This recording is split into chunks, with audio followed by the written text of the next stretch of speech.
In the previous classes, we came to know about the introduction of microeconomics. That is, we learned the concept like what do you mean by goods, what do you mean by service, who is an individual, and what do you mean by resource. Then after that, we came to know about the meaning of microeconomics, then the concept of simple economy, and about the central problems of economy. So which involved mainly three problems, isn't it? That is, what to produce, how to produce, and for whom to produce. So today we shall start with the other topic of this microeconomics first chapter, that is about production possibility frontier.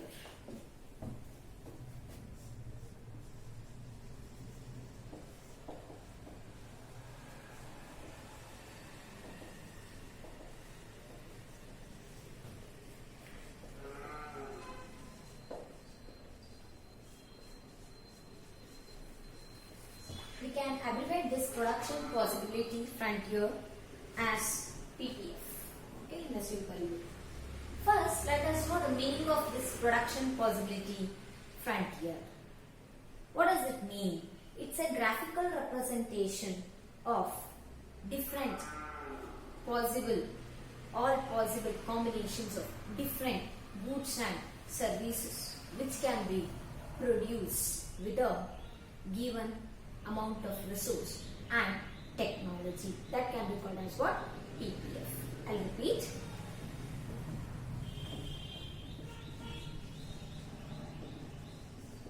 Meaning of production possibility frontier.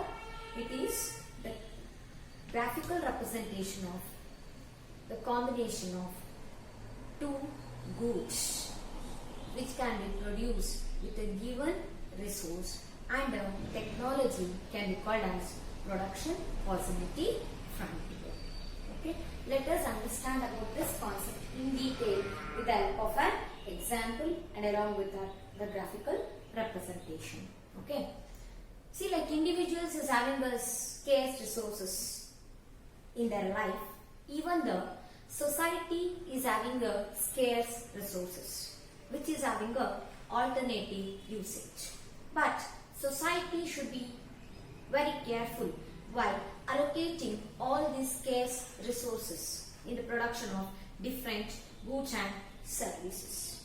Why means? Due to its scarcity ಅಲ್ವಾ, ಸಂಪನ್ಮೂಲದ ಅಭಾವ ಇರೋದ್ರಿಂದ ಸಮಾಜದಲ್ಲಿ ನಾವು ಏನೇ ಒಂದು ಸಂಪನ್ಮೂಲವನ್ನ ಉಪಯೋಗಿಸ್ಕೊಂಡು ವಸ್ತು ತಯಾರಿಸ್ತೀವಿ ಅಂದ್ರೆ ತುಂಬಾ ಹುಷಾರಾಗಿ ಉಪಯೋಗಿಸ್ಕೋಬೇಕು. ಯಾಕಂದ್ರೆ ಅದು ಅಷ್ಟು ಈಸಿಯಾಗಿ ಸಿಗೋದಿಲ್ಲ ಅಲ್ವಾ.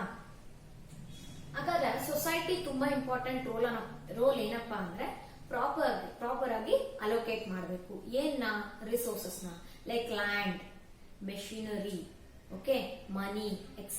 Anything if you take. Then what do? We think of using the different combinations of scarce resources in order to produce goods and services. ಒಂದೇ ಸಂಪನ್ಮೂಲ ಇಟ್ಕೊಂಡು ನಾನು ಎಲ್ಲ ವಸ್ತು ತಯಾರು ಮಾಡ್ಲಿಕ್ಕೆ ಆಗಲ್ಲ ಅಲ್ವಾ. ಅವಾಗ ಏನ್ ಮಾಡ್ತೀವಿ? ಡಿಫ್ರೆಂಟ್ ಪಾಸಿಬಲ್ ಕಾಂಬಿನೇಷನ್ಸ್ ಮಾಡ್ತಾ ಹೋಗ್ತೀವಿ. ರಿಸೋರ್ಸ್ ನ ಯೂಸ್ ಮಾಡ್ಕೊಂಡು ನಾವು ಒಂದು ವಸ್ತುನ ಅಥವಾ ಸೇವೆನ ಕಲ್ಪಿಸಬಹುದು. ಗೊತ್ತಾಯ್ತಾ? ಅದಕ್ಕೆ ನಾವು ಅಲ್ಲಿ ಏನ್ ಮಾಡಬಹುದು ಅಂದ್ರೆ there are different possible combinations of goods and services we are going to make in order to produce goods or service. Okay, that only we can come across a term, another term like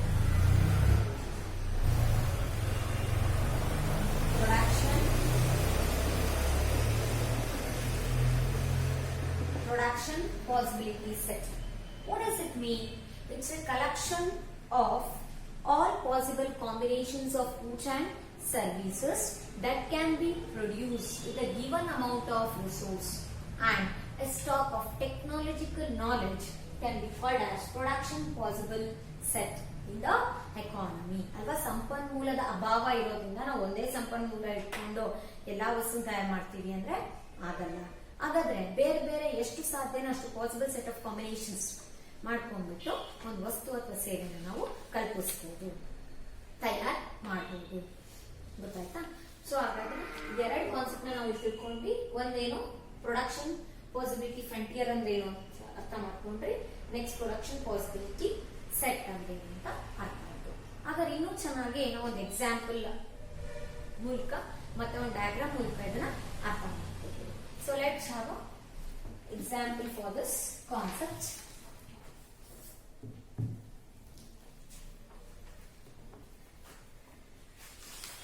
Consider an economy which can produce a corn or cotton by using its resources.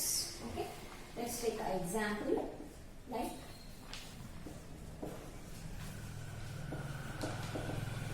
production of corn or cotton by using the economic resources. Means the resources which are available in the economy, by using that we can produce either cotton or corn. How it happens? Again, it's having a different possible combinations of corn or cotton. Okay, let's understand that with an example. First, let us draw a table for this.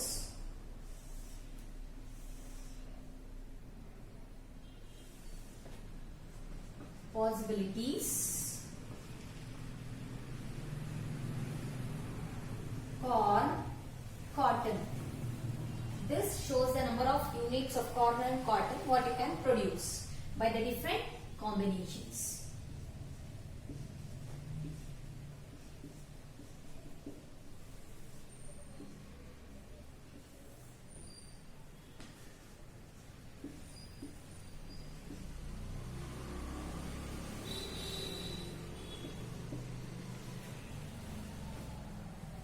Okay, so we are having 5 different possibilities where you can combine different resource in order to produce different amount or different unit of corn and cotton.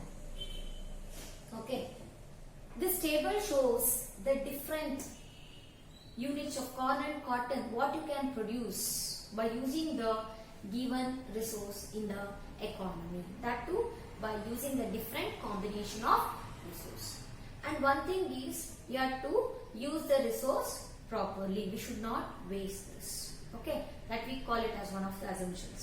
Then what are the assumptions that we have to keep while understanding these concepts? Means we have 4 main assumptions. One is, the amount of the resources in the economy is fixed, but these resources can be transferred from one to another in the production process. Okay, the resource whatever is given, it is fixed. Then the second assumption is, with the help of the given resources only 2 goods can be produced. Even in the example we have taken 2 goods production. One is what? Corn, and another one is cotton. Means under this concept we can produce how many goods? With that assumption we are further moving, that is only 2 goods can be produced. Okay, then third assumption is, the resources are fully and efficiently utilized. Means we should not waste the resource. We should use the resource in a proper manner. Okay, 100% of usage must be done with regard of resource. Then the fourth one is, the level of technology is constant. Means technology remains the same. Okay, for the production of first product I am going to use one technology, and second one other technology. No, there is no chance of that. The technology is constant here. Okay, understood? How many assumptions are there? 4 assumptions are there under this concept. First one is what? The resource, the amount of resources fixed. Okay, and the second one is, with the help of the given resource how many goods can be produced? Only 2 goods can be produced. And third one says, the resources must be properly utilized. We should not waste the resource. Okay, and fourth one is what? The technology remains same for the production of any kind of goods. Okay, these are the 4 assumptions. Next, let us analyze this table what we have written. Okay, this table shows the different combinations of corn and cotton what we can produce. See, if you are using all the given resource only for the production of corn, means then you can produce maximum amount of corn, that is maximum 4 units of corn can be produce. ಅಂದ್ರೆ ಇರುವಂತ ಸಂಪನ್ಮೂಲ ಎಲ್ಲ ಉಪಯೋಗಿಸ್ತಿದ್ದೀರಾ ನೀವು corn produce ಮಾಡೋಕೆ ಅಂದ್ರೆ maximum ಎಷ್ಟು unit produce ಮಾಡಬಹುದು? 4 units of corn produce ಮಾಡ್ತೀರಾ ಆಯ್ತಾ. ಅದೇ ರೀತಿ if all the given resources are being used only for the production of cotton means then maximum of 10 units of cotton can be produced ಅಲ್ವಾ. ಇರುವಂತ ಸಂಪನ್ಮೂಲ ಎಲ್ಲ ಬೇರೆ ನೀವು ಕಾಟನ್ ಪ್ರೊಡ್ಯೂಸ್ ಮಾಡಿ ಯೂಸ್ ಮಾಡ್ತಿದ್ದೀರಾ ಅಂದ್ರೆ ಮ್ಯಾಕ್ಸಿಮಮ್ ಎಷ್ಟು ಯೂನಿಟ್ಸ್ ಆಫ್ ಕಾಟನ್ ಪ್ರೊಡ್ಯೂಸ್ ಮಾಡಬಹುದು? ನಾವಲ್ಲಿ 10 ಯೂನಿಟ್ಸ್ ಆಫ್ ಕಾಟನ್ ಪ್ರೊಡ್ಯೂಸ್ ಮಾಡಬಹುದು. Isn't it? So if you are using the entire given resources only for the production of corn means you can produce maximum of 4 units of corn.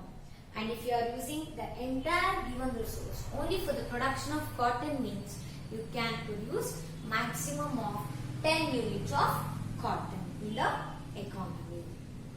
Okay, by using all the resources in a proper way. That is also very important. Then in the economy, even we can produce other possible set of corn and cotton. Let us see.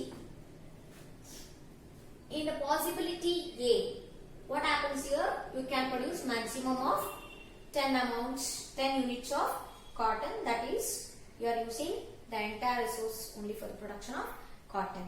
And in the possibility B, we can see 1 unit of corn can be produced and 9 units of cotton can be produced. And in the C possibility C, you can check out 2 units of corn can be produced and 7 units of cotton can be produced. Then in the possibility D, 3 units of corn can be produced and 4 units of cotton can be produced. Okay. Then in possibility E, what happens here? Maximum of 4 units of cotton only can be produced, as I said earlier. Why means because all the given entire resource will be used for producing corn only. Okay, understood about this concept? Okay. Now let us draw these values on a diagram. That is, let us draw a graph to understand still better.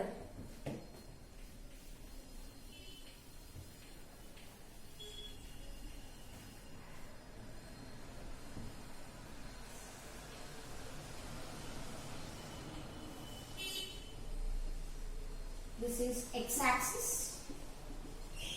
this is y-axis. On x-axis, this is the origin O. On x-axis, let us take the number of units of corn that can be produced. Then on y-axis, let us take the number of units of cotton that can be produced. Okay?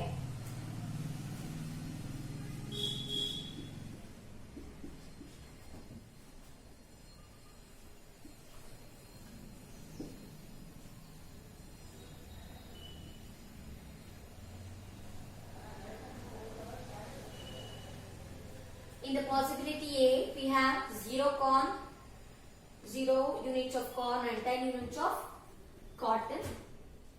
That is point A.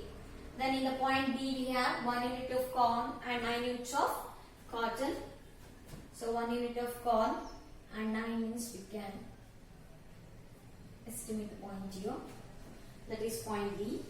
Then in the possibility C, we can have 2 units of corn and 7 units of cotton. This is point C.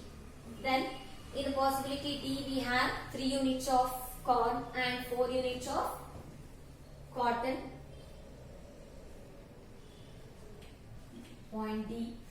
Then the last possibility, point E, that is 4 units of corn and 0 units of cotton. Okay, let's join these points to get a curve. Let's mark the point. It is point A. Then we have point A.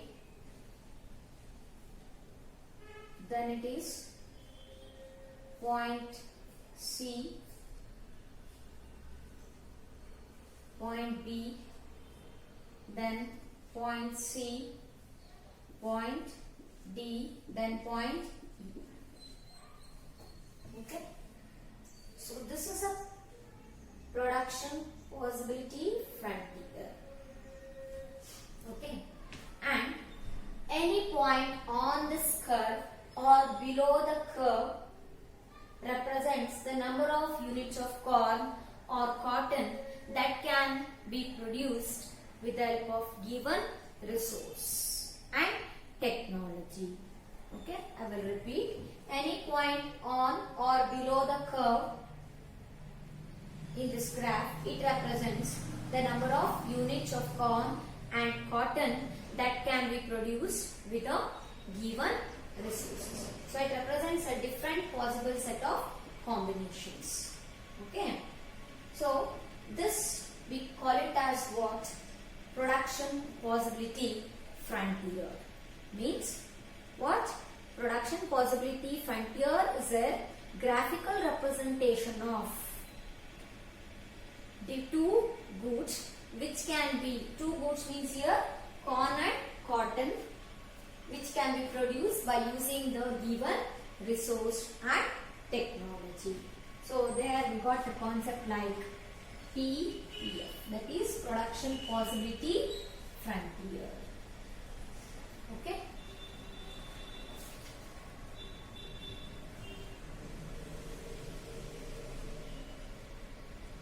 And one very important thing, as I said earlier, is we have to utilize the given resource in a proper manner. And note that a point lying strictly below PPF represents a combination of corn and cotton that will be produced when all or some of the resources are underemployed, or we can say that when it is utilized in a wasteful manner. Okay.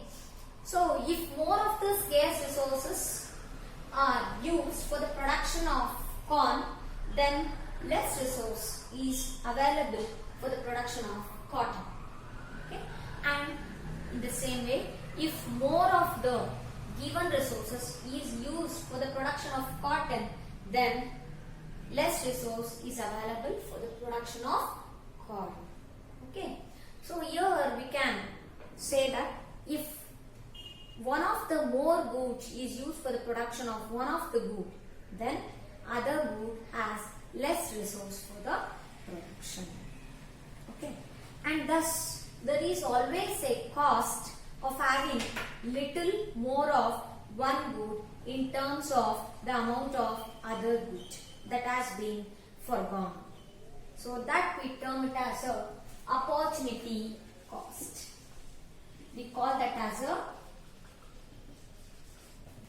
opportunity cost. What do we call? We call that as a opportunity cost. Then what do you mean by opportunity cost exactly? Opportunity cost is the cost of next best alternative sacrifice in order to produce a good. I'll repeat, opportunity cost is the cost of next best alternative sacrificed in order to produce a good. For example, okay, if I take more of the resource for the production of corn, then I have a less resource for the production of cotton, and vice versa. That is one example. Okay. And let us take another example to understand this opportunity cost. Assume that there is a acre of land. From that land, you can have so many usages. Like you can use that land for agriculture purpose, or for constructing a factory, or constructing a school, or a college, or a bank, anything, etc. So if you are going to use that land for agriculture purpose and you want to grow some food grains or vegetables like that, and you want to sell it into the market means, then I can say that the society cannot get the benefit of a factory or a school or a college. isn't it? The community or society cannot get a benefit, means it will be deprived from having a factory, society, school or college. Okay, this is another example. I think you understood this concept. Okay, so this is about the production possibility frontier. This concept you can expect for 4 marks in the exam, and we learned 3 questions, okay, which carries 2 marks in the exam.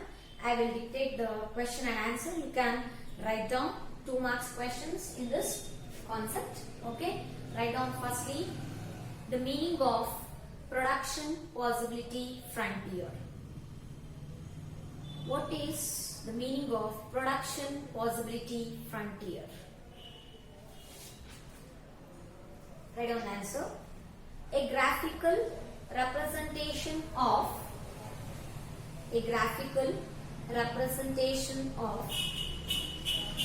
all possible combinations of 2 different goods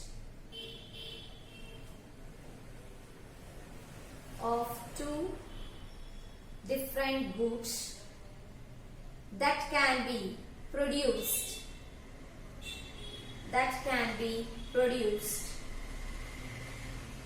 with the given amount of resources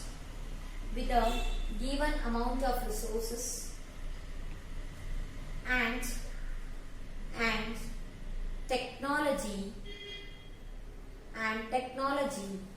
is known as production possibility frontier.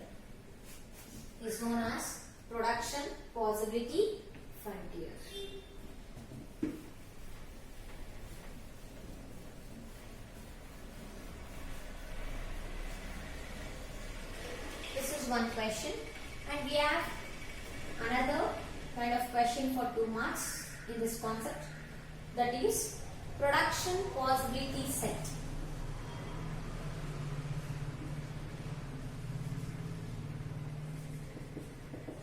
Production possibility set. Production possibility set. What does it mean? The collection of all possible combinations of the goods and services that can be produced from a given amount of resources and a given stock of technological knowledge is called production possibility set.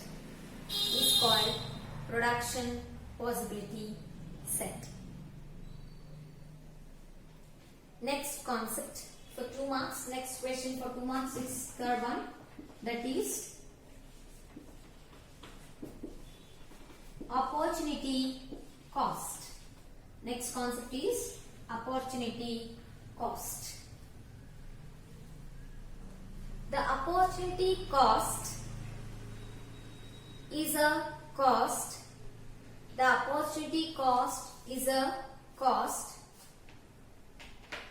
Of next best alternative sacrificed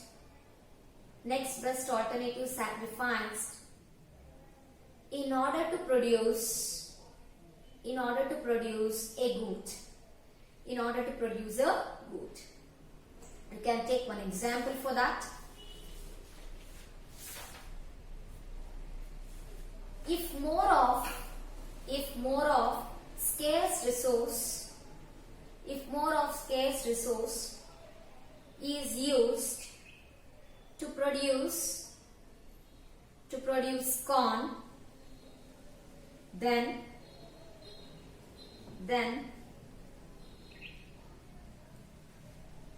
less resources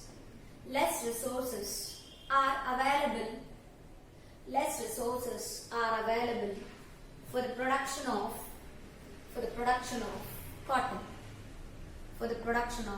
cotton, and vice versa. Okay, so this is about the production possibility frontier, very important question. So you can expect 1 4 marks question. Means if you have been asked then to explain the entire concept of production possibility frontier, that will be for 4 marks, and only 2 marks questions what we can expect under this topic is, one is production possibility frontier meaning, and another one is production possibility set, then another one is opportunity cost. Okay, now let us know the next topic, that is organization of economic activities. What do you mean by organization of economic activities?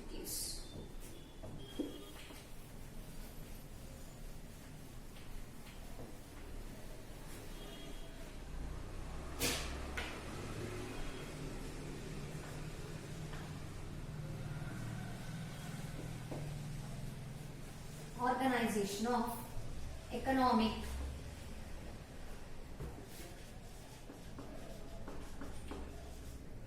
activities. Generally, economic activity means where the buying and selling of goods takes place, or where the products or services can be sold or exchanged, isn't it? So we have 3 types of economic system here.